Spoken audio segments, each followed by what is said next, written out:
नमस्कार दोस्तों, ट्रिकी गुरु अमित गुप्ता के YouTube चैनल पे आज आपका फिर से स्वागत है। यूपी ट्रिपल पीटी 15 अक्टूबर की पहली मीटिंग परीक्षा संपादित की जा चुकी है और आज के इस वीडियो में मैं आपको हिंदी के 5 प्रश्न और दोनों गद्यांशों का सर्वशुद्ध हल बताने की कोशिश करूंगा। ये मैं वीडियो बनाने वाला नहीं था मैंने, लेकिन देखा कि बड़े बड़े चैनल द्वारा बहुत ही आसान प्रश्नों का गलत उत्तर बताया जा रहा था, जो कि उनकी मानवीय त्रुटि है और हड़बड़ी के चलते ऐसा हो रहा है, क्योंकि सब लोग इस होड़ में लगे हैं कि कितना जल्दी से जल्दी आंसर लोगों तक, छात्रों तक पहुंचाया जाए, और इस हड़बड़ी में गड़बड़ी होना स्वाभाविक है। तो मैं भी अपनी तरफ से प्रयास करता हूं, हो सकता है मेरे इस प्रयास में भी कुछ त्रुटि रह जाए, और इस त्रुटि की पकड़ तब आएगी जब आयोग का आंसर आएगा, तब आप मिलान करके देखिएगा किसके कितने आंसर सही होते हैं। तो देखिए, हिंदी का एक पहला प्रश्न था, मैंने यहाँ पे आंसर देखिए ऐसे में लिख लिया, आपको समझ में नहीं आएगा ये सब क्या है, इसमें सब कुछ है। तो मैं केवल हिंदी के प्रश्नों का आंसर दे रहा हूं इस वीडियो में। तो 56 का डायरेक्ट मैं आंसर बता रहा हूं ताकि बहुत ज्यादा आपका समय न लगे व्याख्या या बताने का, और इस समय कोई सुनना भी नहीं चाहता है व्याख्या, इसलिए मैं केवल आपको आंसर दे रहा हूं। 56 का आंसर है सी। 56 का आंसर है सी, नूतन और पुरातन। अब 57 पे चलते हैं।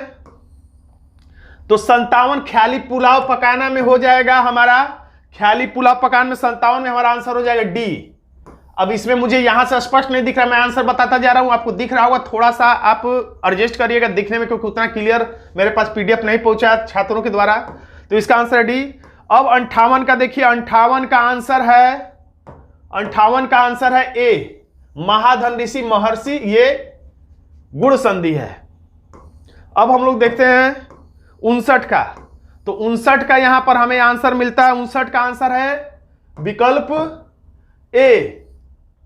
विकल्प ए हमारा आंसर है 59 का। अब हम लोग चलते हैं 60 पे। तो 60 का हमारा आंसर है सी, पार्वती, रुद्राणी और भवानी, ये बिल्कुल सही पर्यायवाची शब्द है। अब हम लोग चलते हैं डायरेक्ट गद्यांश पे। 5 प्रश्न ये हिंदी के हो गए, अब गद्यांश पे चलते हैं, जो कि मेरे में 91 से है। तो देखिए, यहां से आप पहले गद्यांश मिला लीजिए। आपकी पाली से जो प्रश्न पूछा गया है, देखिए यह अनुच्छेद है, ज्ञान राशि के संचित कोश ही साहित्य को ही साहित्य कहा जाता है। साहित्य जहां समाज को प्रभावित करता है, ये वाला पैराग्राफ है, साहित्य और समाज वाला पैराग्राफ है। और इसका हम लोग पहला प्रश्न देखते हैं।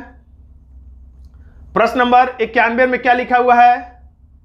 तो यहां लिखा हुआ है, साहित्य अपने दायित्व का निर्वहन किस प्रकार पूरा करता है। तो 91 डायरेक्ट मैं व्याख्या नहीं करके आंसर ही बताता चल रहा हूं, व्याख्या आप पढ़ ही रहे होंगे। 91 का बी, दुष्प्रभावों को सामने लाकर।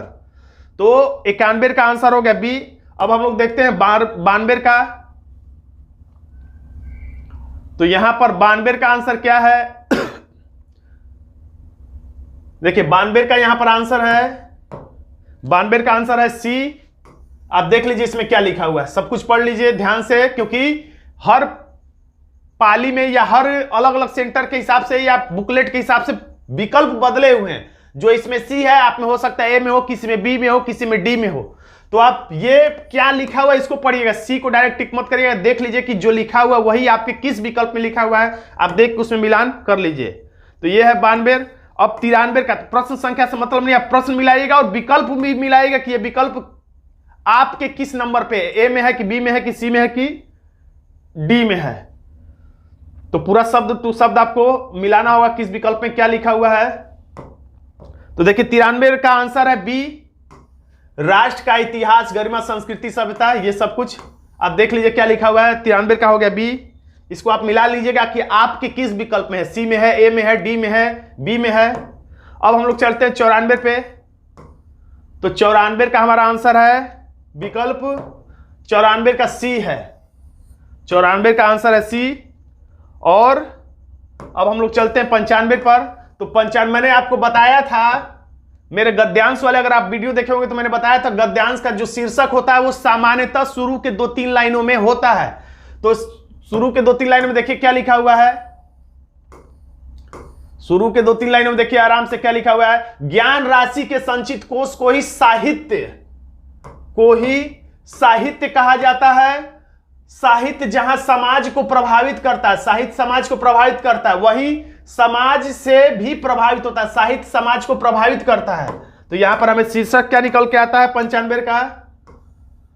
तो 95 का हमारा शीर्षक निकल के आता है साहित्य का भविष्य नहीं, समाज नहीं, साहित्य और समाज।